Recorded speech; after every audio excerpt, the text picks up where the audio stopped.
Почна Богородичниот пост, 2 седмици на тишина, смирение и внатрешно прочистување. Во свет кој неуморно учи на конкуренција и надминување, постот учи на љубов и смирение. Во време на бучава тоа е избор на тишина, а во време на изобилство од храна, постот е внатрешна жет за духовност. Овој пост не е обична диета, тој е лек за душата, срцето и мислите.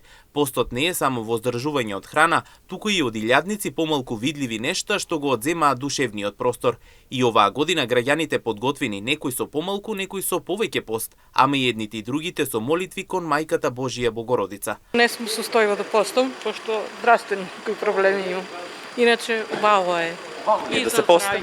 Да. И за здравје, и од верски причини убаво е да се пости. Да се смире, само да има и душевен пост и онај пост телесниот, да, со храната. Постат некој. Некој си постита, некој не постита. Убаво ли е да се пости? Убаво е. Очисти си ја снагата, душата, а старите постиме. Петок, среда, пости, Богородични постиме.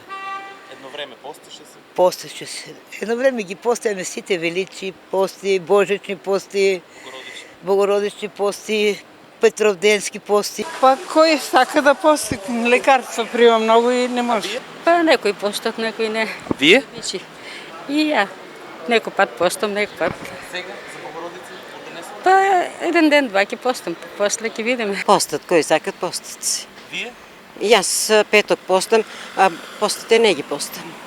Предпоставувам Да. лекови пиете. Пием, да. Иако се живее во време на технологии, брза храна и брзи животи, постот не губи сила. Напротив, според анкетираните граѓани, се повеќе млади луѓе одлучуваат да постат свесно и со цел. Младите постат ли реално? Па има доста млади што постат. Не е како порано. Променето е. Има млади што постат. Ме надеш. Да, секако. Инаку Богородичниот пост ќе трае до 28 август, кога православните верници го прославуваат големиот празник Успение на Пресвета Богородица. Од храмовите низ целата земја, свештениците и архиереите упатија благослов и пораки, постот да помине благоугодно со смирение, покаяние и љубов.